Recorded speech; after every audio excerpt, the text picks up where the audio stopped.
Hello, ഇന്ന് നമുക്ക് ഈ ഒരു തുണി കൊണ്ട് അടിപൊളിയായിട്ടുള്ളൊരു ടോപ്പ് തയ്ച്ചാലോ. നമുക്ക് ജീൻസിന്റെ കൂടെ അതേപോലെ തന്നെ സ്കേർട്ടിന്റെ കൂടെ ഇടാനൊക്കെ പറ്റിയിട്ടുള്ള നല്ലൊരു ടോപ്പാണ് കേട്ടോ. ഈ ഒരു തുണി ഏകദേശം 1 മീറ്ററോളം ഉണ്ട് കേട്ടോ. ഷർട്ടിന്റെ തുണി ആയതുകൊണ്ട് തന്നെ നല്ല വീതിയുള്ള തുണിയായിരുന്നു. ആദ്യം തന്നെ തുണി ഇതേപോലെ 4ആയിട്ട് മടക്കിയിട്ടു. അതിനുശേഷം അളവുകളൊക്കെ ഇതേപോലെ കറക്റ്റ് ആയിട്ട് ഒന്ന് മാർക്ക് ചെയ്തെടുത്തു. എന്നിട്ട് ഈ ഒരു പീസ് ഒന്ന് കട്ട് ചെയ്തെടുത്തു കേട്ടോ. ബോഡി പോർഷനൊക്കെ കട്ട് ചെയ്തതിന് ശേഷം സ്ലീവ്സും ഇതേപോലെ കട്ട് ചെയ്തെടുത്തു കേട്ടോ.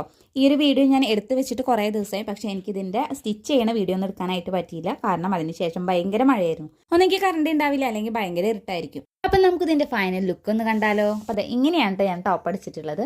ഇതേപോലത്തെ ഒരു നെക്കാണ് കേട്ടോ കൊടുത്തിട്ടുള്ളത്. സ്ലീവ്സ് പഫ് സ്ലീവ്സ് ആണ് കൊടുത്തത്. അടിയിൽ ഇതേപോലെ കുറച്ച് ഫ്രിൽസ് കൊടുത്തിട്ടുണ്ട്. അപ്പം തന്നെ നമുക്ക് തടി ഇല്ലാത്തവരാണെന്നുണ്ടെങ്കിൽ ചെറുതായിട്ടൊന്ന് തടി തോന്നിക്കാനൊക്കെ ആയിട്ട് നന്നായിട്ട് ഹെൽപ്പ് ചെയ്യും കേട്ടോ. ഈ ഒരു വീഡിയോയുടെ ലാസ്റ്റ് ആയിട്ട് ഞാൻ കുറച്ച് ഫോട്ടോസും കൂടി കൊടുക്കുന്നുണ്ട് കേട്ടോ. അപ്പോൾ ഈ ഒരു വീഡിയോ നിങ്ങൾക്ക് ഇഷ്ടമായി യൂസ്ഫുൾ ആണെന്ന് തോന്നുകയാണെങ്കിൽ ചാനൽ ഒന്ന് സബ്സ്ക്രൈബ് ചെയ്ത് സപ്പോർട്ട് ചെയ്യുക. അതേപോലെ തന്നെ തൊട്ടടുത്തുള്ള ബെല്ലൈക്കനും ഒന്ന് ക്ലിക്ക് ചെയ്യുക. അപ്പോൾ നമുക്ക് അടുത്ത വീഡിയോയിൽ കാണാം.